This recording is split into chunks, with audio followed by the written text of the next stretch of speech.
안녕하십니까, 박사호입니다. 키예프-419 중심가가 러시아군의 공격으로 초토화됐습니다. 골조만 앙상하게 남은 빌딩은 쇼핑몰입니다. 주변 아파트는 멀쩡하지만 쇼핑몰과 주변은 남아난 게 없습니다. 메인 빌딩과 연결된 쇼핑몰 전체가 폐허로 변했고 그 앞 도로에는 불탄 차량들이 나뒹굴고 있습니다. 이곳을 공격한 크루즈 미사일의 폭발이 얼마나 강력했는지를 보여주고 있습니다. 이번 공격으로 최소한 8명의 민간인이 사망한 것으로 보도되고 있습니다.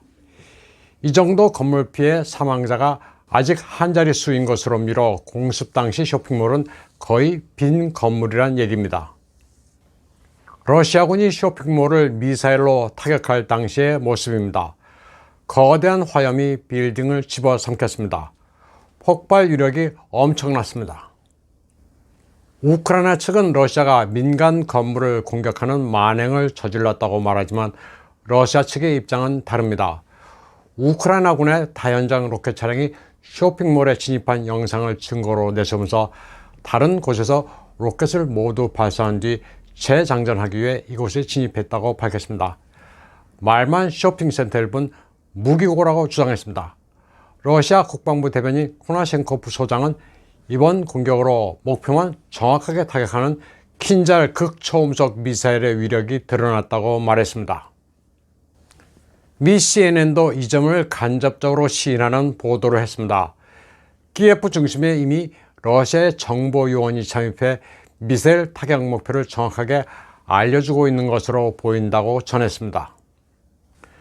마리오폴 시가에서 체첸 람잔 카디로프의 무슬림 전사들이 치열한 교전을 벌이고 있습니다.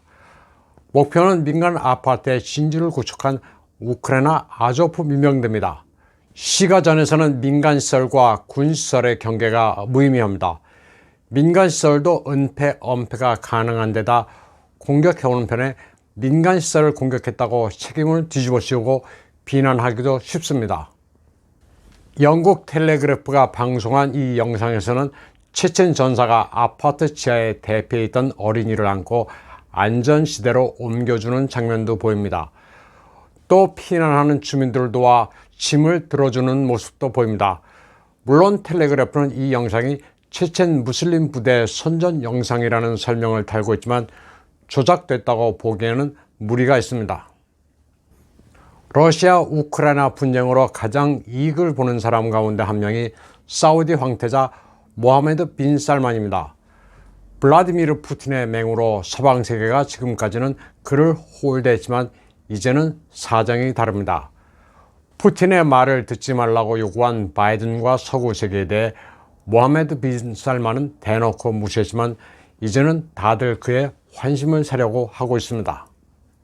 미국은 급히 그를 달래려고 패트리엇 미사일을 제공하겠다고 밝혔습니다. 미국이 테러 분자 명단에서 빼준 예멘의 후티 반군이 사우디아라비아를 공격할 때 사우디는 미국에 무기 판매를 요청했지만 거절당했습니다. 그런데 이제 와서 패트리엇을 제공하겠다고 태도를 180도 바꾼 겁니다. 모하메드 빈 살만은 사우디 언론인 자말 카쇼기를 암살했다고 해서 국제 여론에 고립된 상태였습니다. 특히 바이든과는 처음부터 사이가 좋지 않았습니다. 바이든은 그를 아예 대화 상대가 아니라고 여겼습니다. 그러나 최근 바이든은 러시아 제재의 일환으로 그에게 사우디 원유 증산을 요청하기 위해 전화통화를 하려 했지만 빈 살만은 이를 무시해버렸습니다. 바이든은 러시아산 에너지 수입 금지를 국제사회에 설득하고 있지만 재발등 찍기식의 역효과만 나타나자 이제 와서 그동안 천시했던 사우디아라비아의 동맹이라면서 아쉬운 소리를 하고 있습니다. 바이든은 사우디아라비아가 원유를 증산해주면 유가를 배럴당 $300 이하로 유지할 수 있을 것이란 계산을 하고 있습니다. 여기서 $300 이하라는 수치에 주목할 필요가 있습니다. 앞으로 분쟁으로 원유 수급이 고이면 유가가 사상 초유의 수준으로 폭등할 가능성이 있다는 얘기입니다. 서방 세계는 사우디아라비아를 인권 문제로 비판해왔습니다. 사우디아라비아는 사형을 집행하는 나라입니다. 2022년의 경우 3월 14일까지 81명에 대해 사형을 집행하는 기록을 세웠습니다. 이것도 모자라 보리스 존슨 영국 총리가 사우디아라비아를 찾은 3월 16일에도 3명에 대해 사형을 집행했습니다. 보리스 존슨 총리가 러시아산 에너지 의존을 줄이기 위해 사우디아라비아를 찾은 날 취한 조치입니다. 다시 말해 에너지 부문에서 도움을 받으려면 인권 문제 같은 내정에 대해서는 비판을 삼가라는 경고였습니다. 우크라이나를 둘러싼 국제사회 편가르기에서 승리하는 것은 에너지와 식량 패권을 쥐고 있는 쪽입니다. 그러면 서방의 경제 제재로 모스크바 시민들이 생활에 어려움을 겪고 있는지를 소개해 드리겠습니다. 모스크바에서 장기간 거주하고 있는 유튜버 모스 누나라는 분이 전하는 가감없는 현실입니다. 우선 3월 11일 러시아 마트에 설탕이 없어서 사람들끼리 몸싸움을 하고 사재기를 한다는 한국 신문들의 기사를 검증해 봤다고 합니다. 알아본 결과 하루 정도 물건이 모자랐지만 그 이후로는 아무 문제가 없었다고 합니다. 식료품도 아주 싸고 넘쳐납니다. 광어, 동태, 연어, 오징어, 냉동새우, 쭈꾸미, 조개 등 없는 게 없습니다. 삼겹살은 260g에 150루블, 한화로 1,800원 정도입니다. 구이용 소고기는 한 팩에 500에서 1,000루블, 한화로 6,000원에서 13,000원 정도입니다. 계란은 30개들이가 311루블, 한화로 3,700원입니다. 매대 과자 코너에는 한국 오리온과 롯데 초코파이도 보입니다. 또 러시아에서 가장 잘 팔린다는 컵라면, 도시락도 있습니다. 우유 등 유제품들도 매대 가득 쌓여 있습니다. 맥주의 경우 수입 제품부터 러시아산까지 다양합니다. 가격은 한화로 500원에서 1,300원 정도로 저렴한 편입니다. 신선한 과일과 채소도 부족함이 없습니다.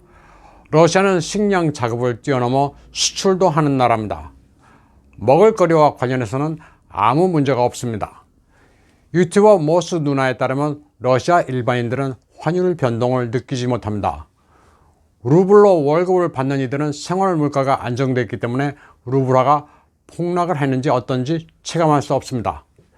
미국과 서구 매체들이 일제히 발신하고 있는 러시아 경제 위기설은 그저 희망사항입니다. 러시아는 미국처럼 가솔린 가격이 폭등한 것도 아니고 생활 물가도 대체로 안정세를 유지하고 있습니다. 푸틴의 반감을 가져 국민들이 들고 일어날 이유가 별로 없습니다. 쉽게 말하면 못 살겠다, 갈아보자고 할 이유가 없는 겁니다. 푸틴이 장기 집권을 하고 있기는 하지만 일반 국민들의 민생과는 상관이 없습니다. 오히려 안정적입니다. 시장 경제 체제인 러시아는 공산주의 국가가 아닙니다. 중국과는 본질적으로 다릅니다. 그동안 세계는 바뀌었습니다. 바이든 정권이 들어선 뒤 미국은 좌편향됐습니다. 지금 세계는 자유민주주의 진영과 공산 진영 간의 대립으로는 볼 수 없습니다. 러시아가 중국과 가까워진 것은 이데올로기가 아니라 이익을 공유하기 때문입니다. 세계가 처한 상황은 따라서 냉전이 아닙니다. 신냉전이니 냉전 2.0이라느니 하는 네이밍은 착각을 불러일으키기 쉽습니다. 오늘 방송은 여기까지 하겠습니다. 시청해주신 여러분 감사합니다.